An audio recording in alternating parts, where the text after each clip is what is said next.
Oke, teman-teman udah kelihatan belum PPT-nya?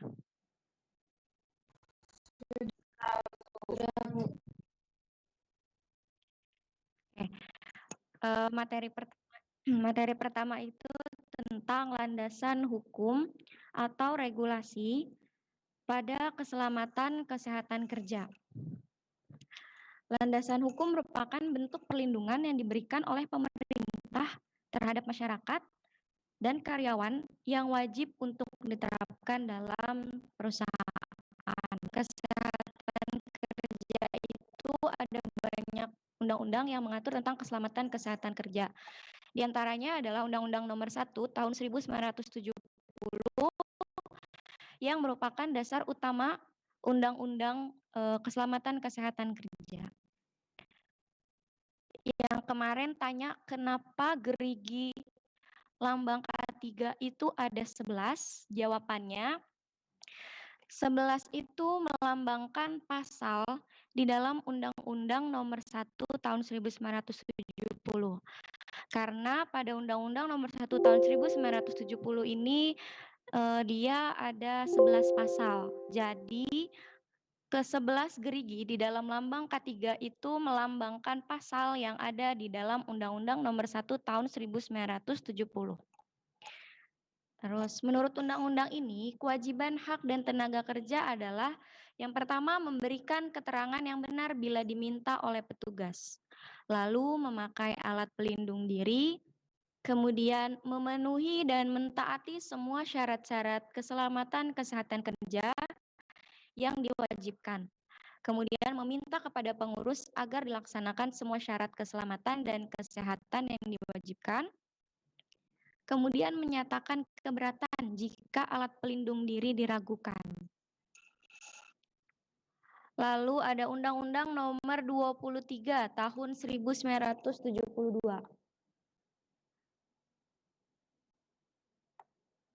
Undang-Undang Nomor 23 Tahun 1992 ini tentang kesehatan kerja, di mana perusahaan berkewajiban memeriksa kesehatan badan, kondisi mental, dan kemampuan fisik pekerja yang baru ataupun yang akan dipindahkan ke tempat baru. Lalu ada Undang-Undang Nomor 13 Tahun 2003 tentang ketenagakerjaan, di mana dalam undang-undang tersebut membahas tentang segala hal yang berhubungan dengan ketenagakerjaan, mulai dari upah kerja, cuti, hak maternal, sampai dengan keselamatan kesehatan kerja.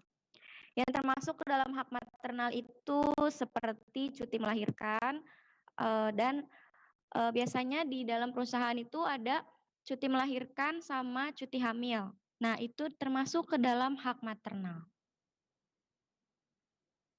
Lalu kemudian ada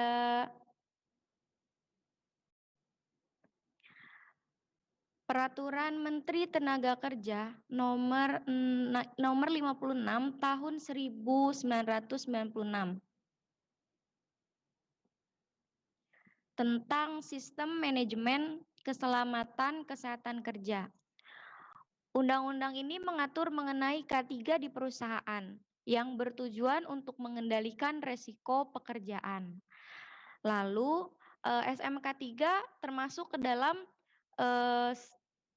adalah bagian dari sistem manajemen perusahaan secara keseluruhan dalam rangka pengendalian resiko yang berkaitan dengan kegiatan kerja guna terciptanya tempat kerja yang aman, efisien, dan produktif. Lalu yang keempat ada Peraturan Menteri Tenaga Kerja nomor 4 tahun 1967 yang berbicara tentang segala hal yang berhubungan dengan ketenaga kerjaan, mulai dari upah, hak maternal sampai dengan keselamatan kerja. Oke, sebenarnya untuk landasan hukum K3 sendiri itu masih banyak.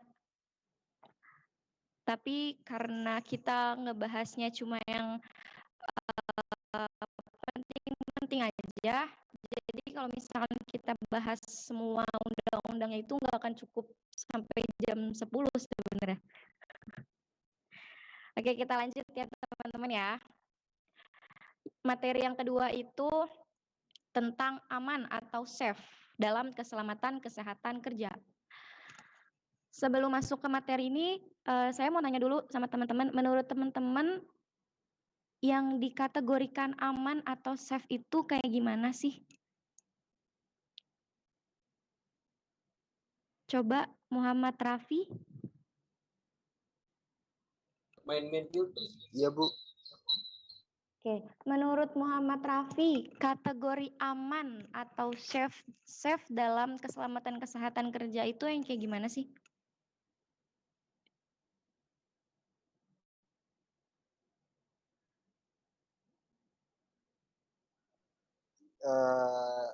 Jadi menurut saya yang melakukan pekerjaannya sesuai dengan prosedur yang sudah diterapkan atau yang sudah ditentukan berdasarkan safety-nya. Oke. Good. Bagus, bener kayak gitu. Karena aman itu kalau kita mengikuti semua prosedur, kita mengikuti semua aturan yang udah diterapkan oleh perusahaan, itu udah pasti kita mendapatkan keselamatan dan kesehatan kerja yang baik. Dan kita juga mendapatkan hak yang akan diterima oleh si pekerja dari perusahaan masing-masing. Aman atau safe itu adalah aman atau safe sendiri itu adalah sumber bahaya yang telah teridentifikasi dan telah dikendalikan ke tingkat yang lebih memadai.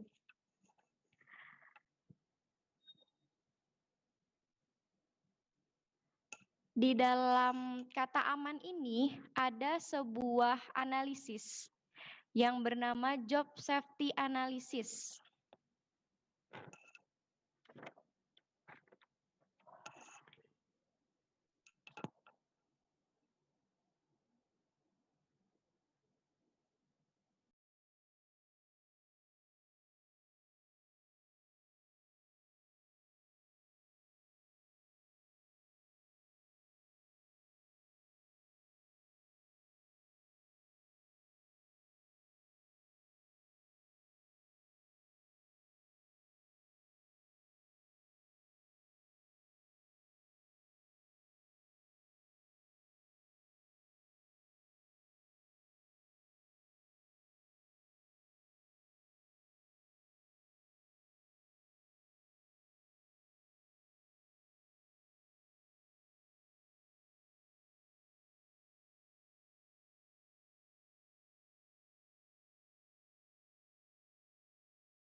Sorry ya teman-teman ya, tadi ada sedikit gangguan. Oke, kita lanjut.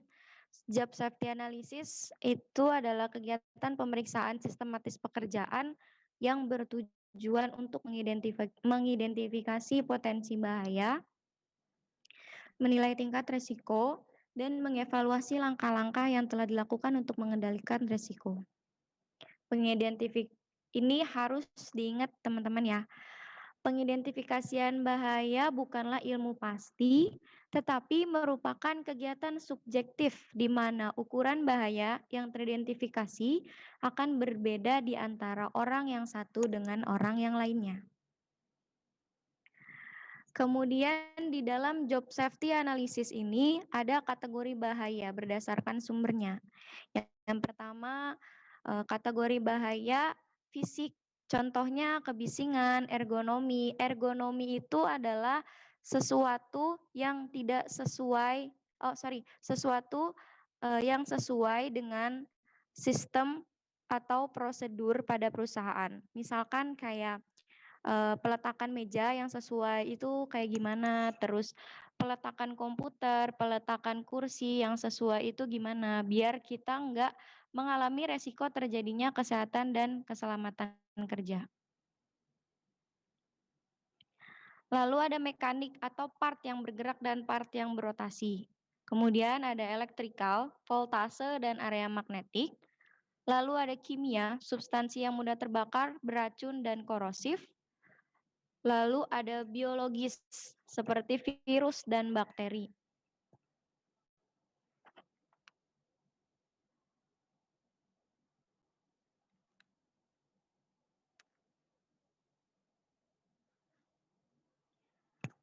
Lanjut, kita masuk ke penilaian resiko. Penilaian resiko adalah cara yang digunakan perusahaan untuk dapat mengelola dengan baik resiko yang dihadapi oleh pekerjanya. Istilah-istilah dalam penilaian resiko itu pertama ada bahaya hazard. Hazard itu adalah sesuatu yang berpotensi menyebabkan kerugian atau kehilangan. Kemudian ada probabilitas atau kemungkinan bahwa bahaya dapat menyebabkan kerugian atau kerusakan. Kemudian ada risiko, bahaya akibat atau konsekuensi yang dapat terjadi akibat sebuah proses yang sedang berlangsung atau kejadian yang akan datang. Lalu ada berbahaya, keadaan yang beresiko. Teman-teman harus bisa bedain bahaya sama berbahaya ya. Kalau bahaya itu sesuatu yang berpotensi menyebabkan kerugian atau kehilangan. Kalau berbahaya itu keadaan yang beresiko. Lalu ada tingkat resiko, ukuran jumlah orang yang mungkin terkena pengaruh dan tingkat keparahan, kerusakan atau kerugian, yaitu berupa konsekuensi. Nah, sebelum kita masuk ke tabel kemungkinan resiko, konsekuensi dan tabel-tabel selanjutnya, ada yang mau ditanyakan teman-teman?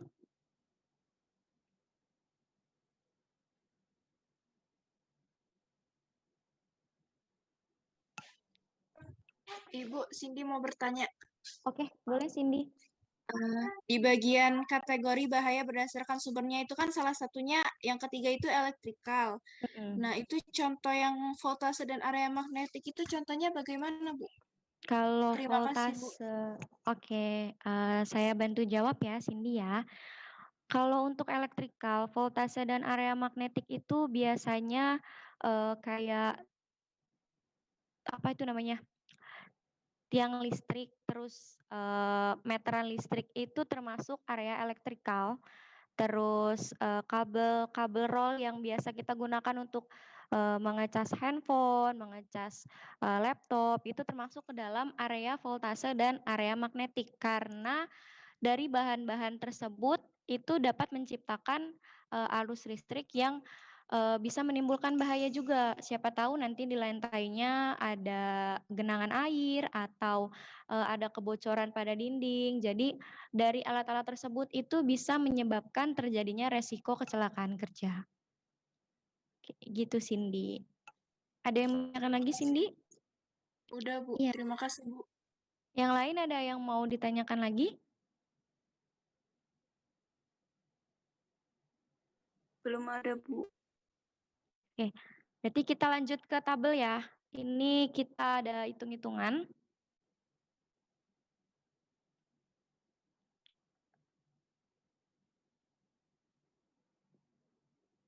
Kita ada hitung-hitungan. Mungkin yang belum pegang pulpen kertas mungkin bisa diambil dulu.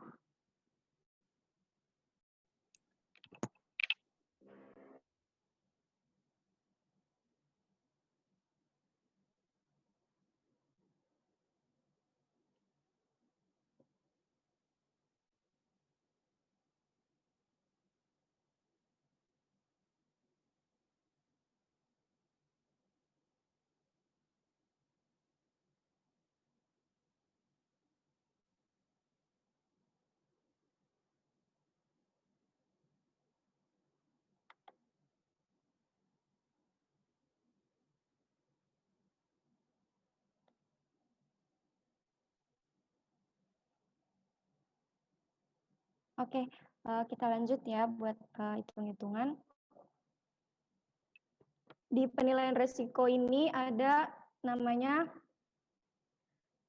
tabel kemungkinan resiko, kemudian ada tabel konsekuensi, lalu ada tabel nilai resiko.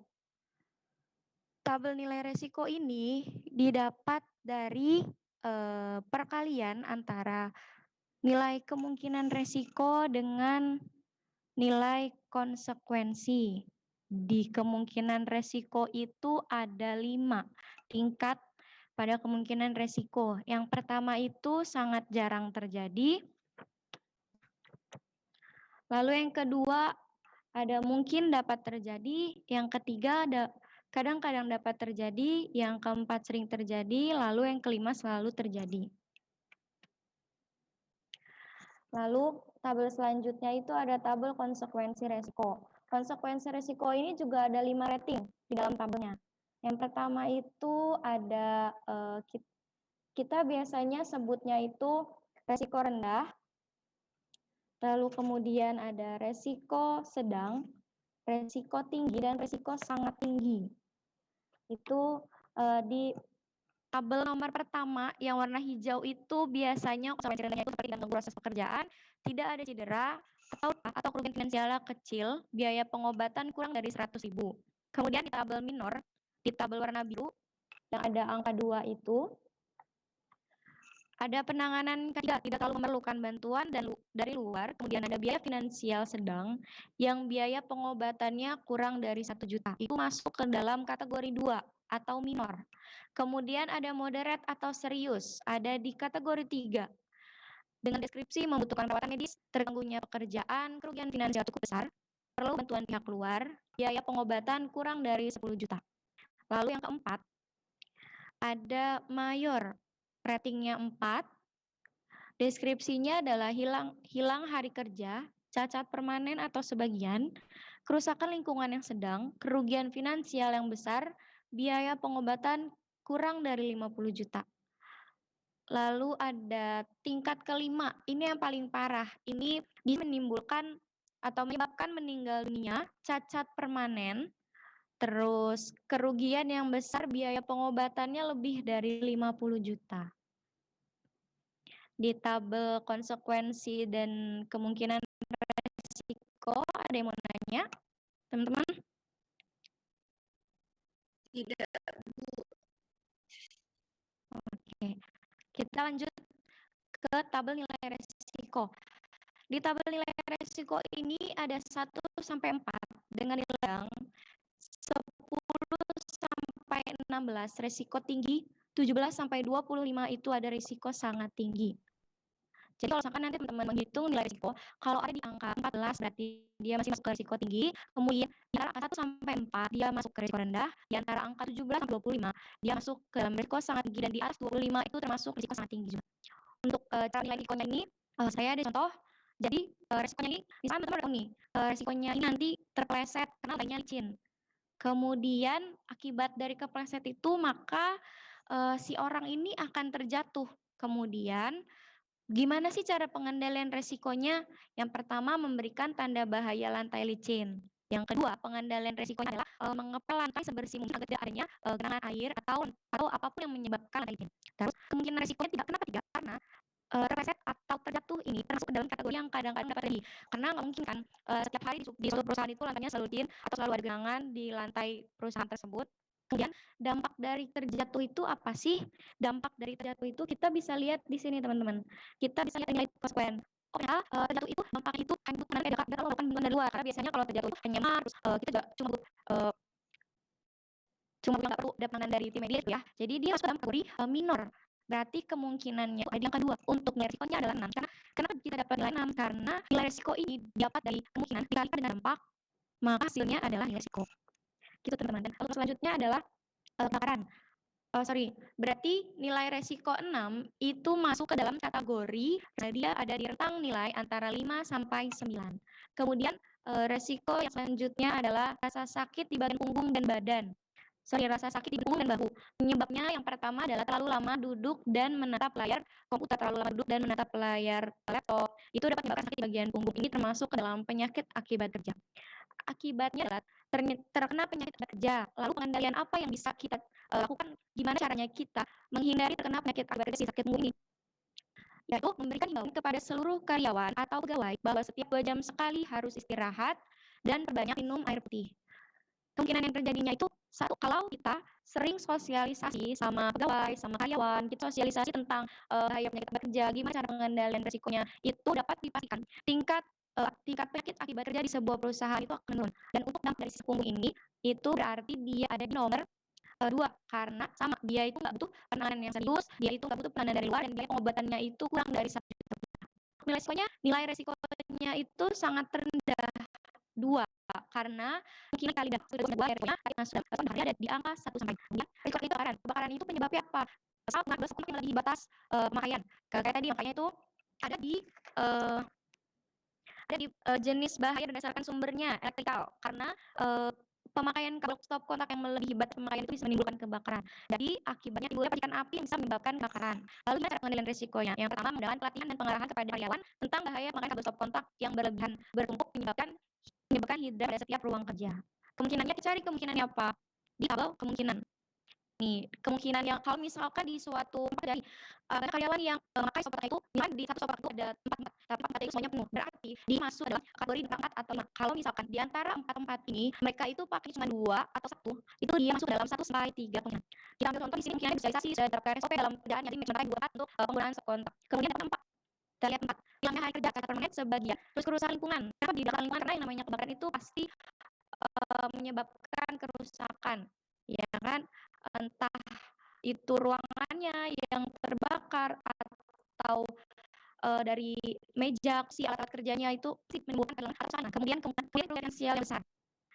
Dari kemungkinan dampak dapat nilai risiko 8 dari nilai kemungkinan 2 dan dampaknya nilai 4 hingga nilai risiko 8. Nilai risiko 8 ini termasuk ke dalam medium risk atau risiko sedang karena ada di rentang angka 5 sampai 9. Itu untuk tabel penilaian risiko. Ada yang mau ditanyakan teman-teman?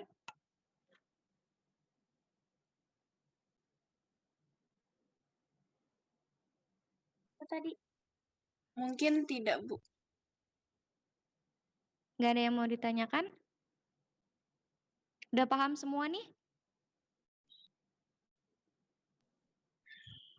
Insya Allah paham, Bu. Udah paham semua nih karena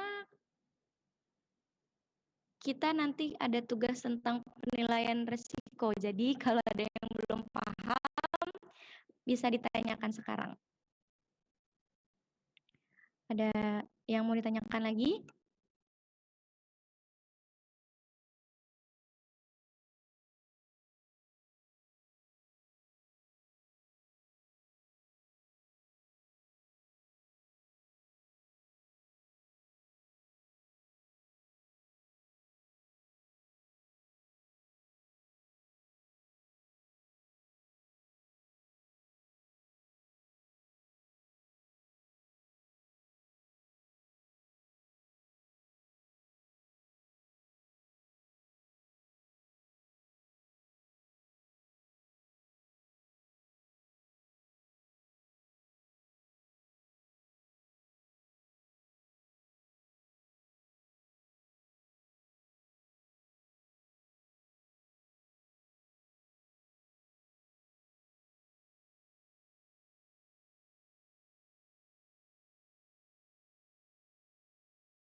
Hilda izin bertanya, Bu.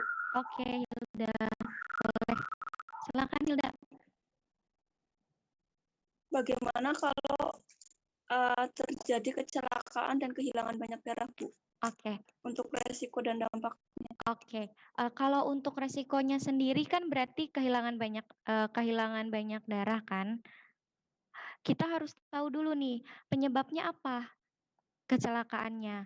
Apakah terjatuh atau terkena benda tajam. Kita harus tahu dulu resikonya ini penyebabnya apa. Baru kita bisa melihat pengendalian resikonya seperti apa dan penanganan selanjutnya seperti apa. Kalau misalkan dia kehilangan banyak darah karena dia terjatuh, berarti kita harus bekerja sama dengan rumah sakit. Berarti kita harus bekerja sama dengan rumah sakit setempat. Kita harus bekerja sesuai dengan SOP. Apa yang pertama harus kita lakukan? Jadi intinya gini teman-teman, kalau misalkan kita mau mengetahui suatu kecelakaan kerja, kita harus identifikasi dulu kecelakaan ini disebabkan oleh apa. Baru kita bisa melakukan pengendalian resiko, kita bisa menghitung nilai resikonya, lalu kita bisa menentukan saat terjadi kecelakaan ini yang pertama kita lakukan itu harus apa. Gitu Hilda. Jadi kita harus identifikasi dulu kecelakaannya ini terjadi karena apa. Baik, Kak. Terima kasih. Iya, sama-sama. Ada lagi yang lain?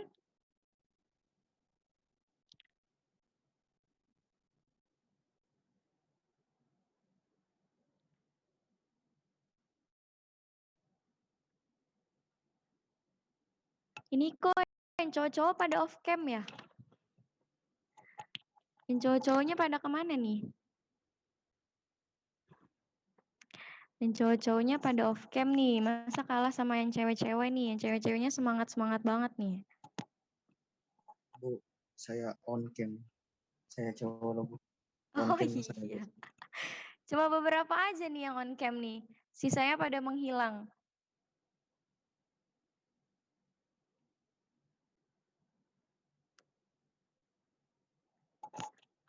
Oke, ada lagi yang mau ditanya teman-teman tentang penilaian resiko? Atau tentang regulasi keselamatan dan kesehatan kerja?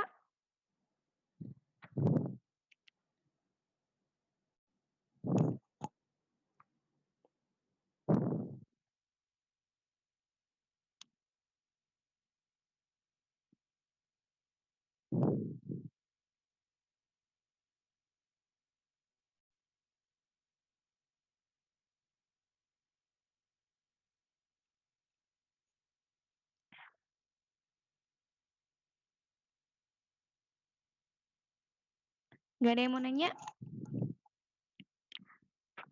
Atau mau dibahas tugas yang kemarin? Karena tugas kemarin itu berhubungan tentang penilaian resiko juga sebenarnya. Karena penyakit akibat kerja.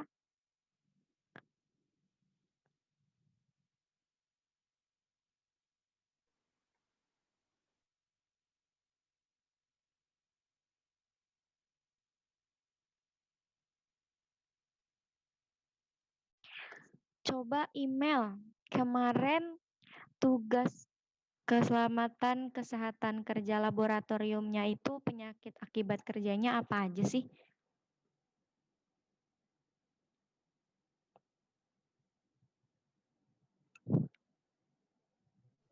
Iya, Bu.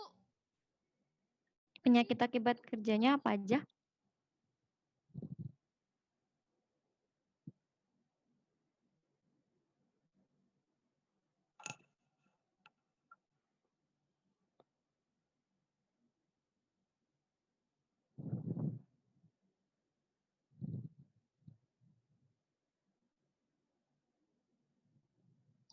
Jenis penyakitnya itu ada 5, Bu, yaitu yang pertama jenis penyebabnya PAK, golongan fisik, golongan kimiawi, golongan biologi, golongan fisiologi atau ergonomik, golongan psikososial.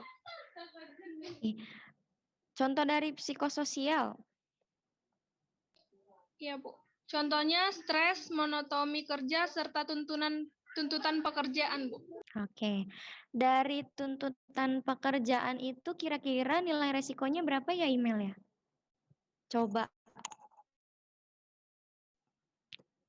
dihitung pakai nilai kemungkinan dikali dengan nilai dampak kayak di tabel yang tadi.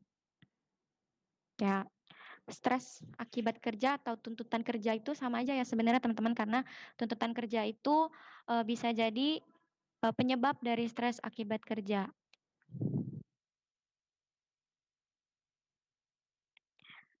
Jadi, oke, email, saya bantu ya. Misalkan contohnya kita stres akibat kerja.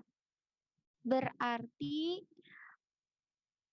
resikonya itu si stres akibat kerjanya ini. Kemudian penyebabnya itu tuntutan dari pekerjaan.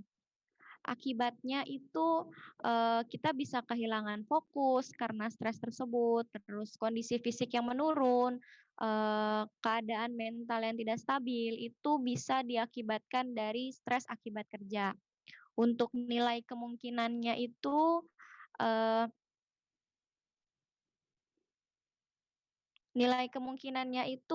tergantung sama situasi di tempat kerja. Kalau misalkan kita memang lagi banyak pekerjaan, nilai kemungkinan resiko itu bisa jadi 3 atau 4. Kemungkinan dampaknya itu bisa membutuhkan perawatan medis. Berarti dia ada di rating 3. Kenapa membutuhkan perawatan medis? Karena yang namanya kesehatan mental itu memerlukan psikiater yang termasuk ke dalam tenaga medis.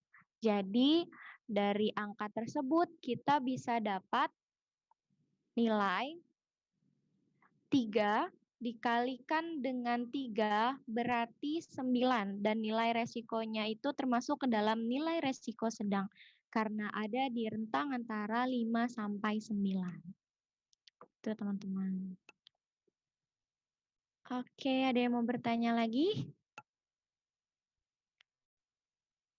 Karena udah mau maghrib, jadi pertemuan kali ini sampai sini aja ya teman-teman ya. Nanti kita lanjut lagi di minggu depan dengan Ibu Tetra. Kemudian untuk tugas hari ini adalah teman-teman menghitung nilai resiko pada sebuah kegiatan. Mau di lab laboratorium, di rumah sakit, atau dimanapun, yang penting teman-teman bisa menghitung nilai resiko dari kecelakaan kerja. Oke, udah jelas teman-teman? Iya, iya Raffi. Bu, bisa minta tolong dikirim ulang PowerPoint-nya nggak, Bu? Oh iya, nanti saya share di grup kalian ya. Baik, terima kasih Bu. Iya, sama-sama. Bu, Hilda izin bertanya, Bu. Oke, Hilda. Untuk tugasnya itu membuat satu resiko, maksudnya menghitungnya itu untuk satu tugas atau ada beberapa, Bu?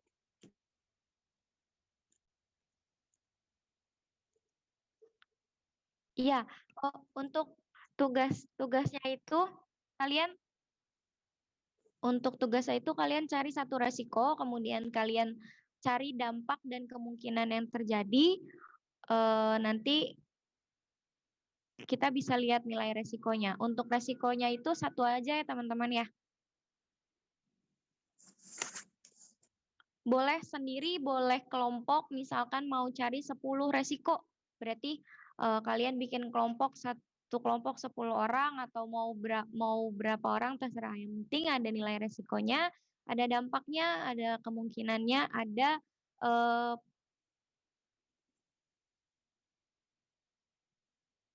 pengendalian resikonya. Boleh kelompok, boleh individu, terserah apa-apa. Baik, Bu. Terima kasih. Oke, sama-sama. Ada lagi yang mau ditanyakan, teman-teman? Nah, ini Bu. Oke, kalau nggak ada yang mau ditanyakan, pertemuan kita sampai sini ya teman-teman ya. Nanti, oh boleh, sorry Kesha, boleh mau nanya apa? Ini tugasnya dikerjakan lewat mana, Bu? Word lagi atau Di Microsoft Word aja, di Word aja. dijadiin PDF lagi? Iya Kesha, kenapa? Dijadiin PDF lagi nggak, Bu? Oh boleh, jadiin PDF boleh. Tapi kalau misalkan mau bikin kelompok, misalkan kelompoknya ada 6, nilai resikonya itu harus 6 ya. Harus ada 6 resiko.